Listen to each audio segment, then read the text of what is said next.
आज कप्तान इमरान खान साहब के और मुख्तलिफ हमारे पाकिस्तान तहरीक इंसाफ के रहनुमाओं के, जिनमें वज़ीर आला KPK अली अमीन गंडापुर साहब भी आपने देखा भी पेश हुए, अली मोहम्मद खान साहब पेश हुए, शरियार अफरीदी पेश हुए, मुराद सईद का मुकदमा, कासिम खान सूरी का मुकदमा, ये सारे केसेस यहाँ डिस्ट्रिक्ट कोर्ट के अंदर चल रहे थे।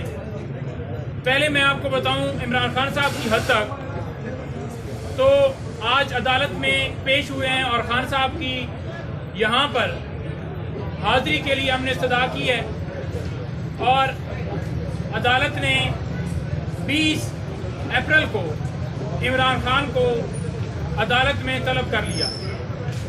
खान साहब की हद तक कुछ 6 से 7 केसेस थे। 25 मई लॉन्ग मार्च हुआ था, उसके ऊपर खान साहब पे और पाकिस्तान तहरीक इंसाफ के रहनुमाओं के ऊपर दर्जनों के हिसाब से केसेस दर्ज किए गए थे। पुरअमन एहतजाज हर शहरी का हक है। दूसरी तरफ आप देखें, PMLN हो, JUI हो, पीपल्स पार्टी हो या कोई जमात हो, वो सुप्रीम कोर्ट के ऊपर हमला करें, उनके ऊपर कोई इतराज नहीं है। वो जहां मर्जी है धरना करें, जलसा करें, उनको कोई रुकावट नहीं है। आज भी आप देखें कि हमने जलसे के हवाले से इंतजामिया को दरखास्त दी हुई है 30 तारीख के लिए, लेकिन क्या आपने कहीं पर देखा कि मंजूरी हुई है? नहीं देंगे। खौफ, डर और जो भी अदलिया की आज़ादी के ऊपर, रूल ऑफ लॉ के ऊपर, मुल्क के अंदर साफ शफाफ इलेक्शन होने चाहिए थे, उसके ऊपर कोई भी एहतजाज करेगा तो उसके ऊपर पाबंदी है। अली अमीन गंडापुर साहब पेश हुए हैं। आपने देखा कि मुख्तलिफ अदालतों में कभी कोई अदालत वारंट निकाल रही है, कभी कोई, तो कानून का सामना उन्होंने किया है और अदालत के सामने आकर जहां पर उनकी नहीं जरूरत थी वहां पर भी पेश हुए। अब नहीं जरूरत थी वाला जो केस है या बाकी केसेस हैं, मैं उसके बारे में बताऊं कि अली अमीन गंडापुर साहब इस्लामाबाद हाई कोर्ट से उनकी जो FIR थी वो क्वैश हो गई थी। उसके बावजूद उनके नाम से पुकार चल रही थी, हालांकि ऑर्डर हमने अदालत में जमा करवा दिए थे। तो उन्हें पता चला कि मेरे नाम के हवाले से पुकार चल रही हैं, तो उन्होंने कहा कि मैंने उन अदालतों में भी पेश होना है जहां पर अभी पुकार चल रही है। तो ये है कानून की बालादस्ती। एक तरफ KPK के अंदर देखें, सेहत कार्ड हो या पनाहगाहें हो या वहां पर लोगों के अंदर जो है वो रमजान में पैकेज देने के हवाले से हो, तो हमारी परफॉर्मेंस, हमारा एजेंडा, हमारा विजन आपके सामने आ रहा है कि हमने आते ही कहा है कि कोई हल्का खुलवा लें KPK में, हम हाजिर हैं। और दूसरों का भी आ रहा है कि सिवाय टिकटॉक के अलावा कोई परफॉर्मेंस नहीं है। पिछले जितने एतवार गुजरे हैं, सिवाय करप्शन, अपने केसेस बनाने के, अपने पैसे बनाने के, उसके अलावा उनका कोई और जो है मकसद नहीं था।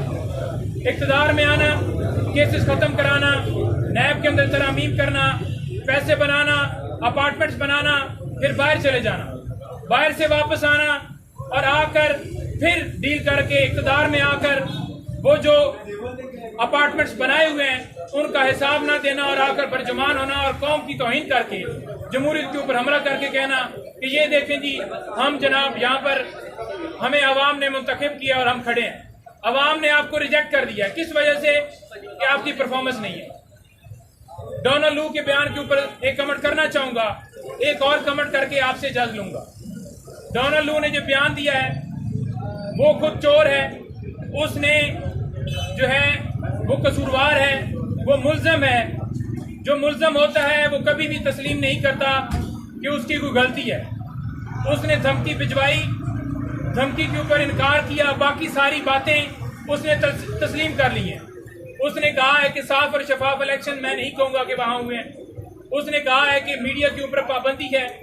उसने तस्लीम कर लिया है कि पाकिस्तान के अंदर बुनियादी हकूक की खिलाफवर्जियाँ हो रही हैं। 9 मई के हवाले से भी उसने बात की है। तो सारी बातें तस्लीम कर ली हैं उसने, और एक बात उसने रिजेक्ट की है जो उसके ऊपर था कि तुम कौन होते हो हमें कहने वाले कि अगर इमरान खान को हटा दोगे तो तुम्हें माफ कर दिया जाएगा, और अगर इमरान खान को नहीं हटाओगे तो तुम नताइज भुगतोगे। ये बात, इस बात के ऊपर उसने इनकार किया है और जो उसके सहूलतकार थे उन्होंने फौरन ही प्रेस कॉन्फ्रेंस की है। उन्होंने कहा है कि देख लें जी कि बयानिया जो इनका था कि साइफर आया है, तो साइफर तो नहीं आया, डोनाल्ड कह रहा है। भाई फिर आपने मुकदमा क्यों बनाया? आपका वजीर खारजा जो था राना सनौला, वो क्यों कहता था कि साइफर जो है वो फॉरेन ऑफिस के अंदर पड़ा है? आपका वजीर खारजा एडमिट करता है, आपका वजीर आजम कहता है, आपका जो है वो चेयरमैन कहता है, तमाम जमातें कहती हैं कि साइफर जो है उसको इसने लहराया।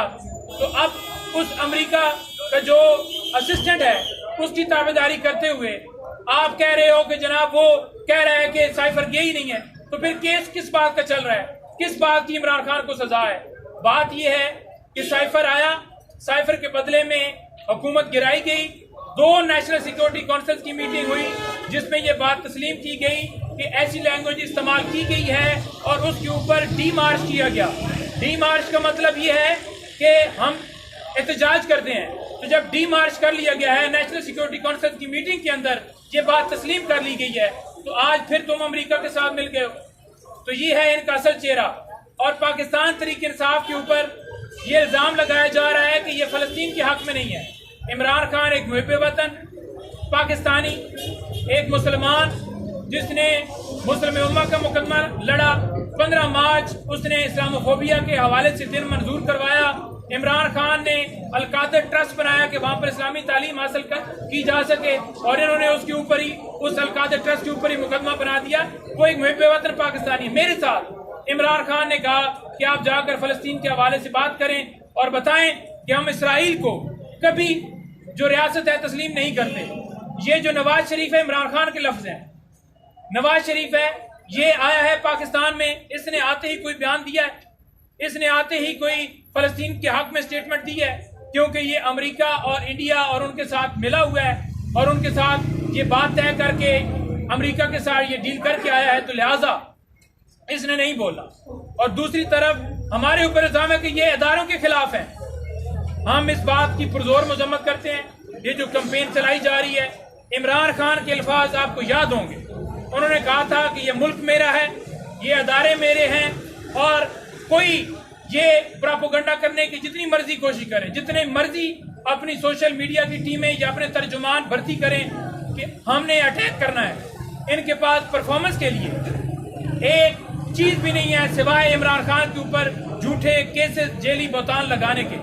इनके पास कोई एक एजेंडा नहीं है कि इस मुल्क को कैसे इस दलदल से निकाल सकते हैं। तीनों इतवार की हुकूमत, इनकी 16 महीनों की हुकूमत आपने देखी, इनकी परफॉर्मेंस 0 है। 8 फरवरी लोगों ने इनको रिजेक्ट किया, इन्होंने मैंडेट के ऊपर डाका डाला।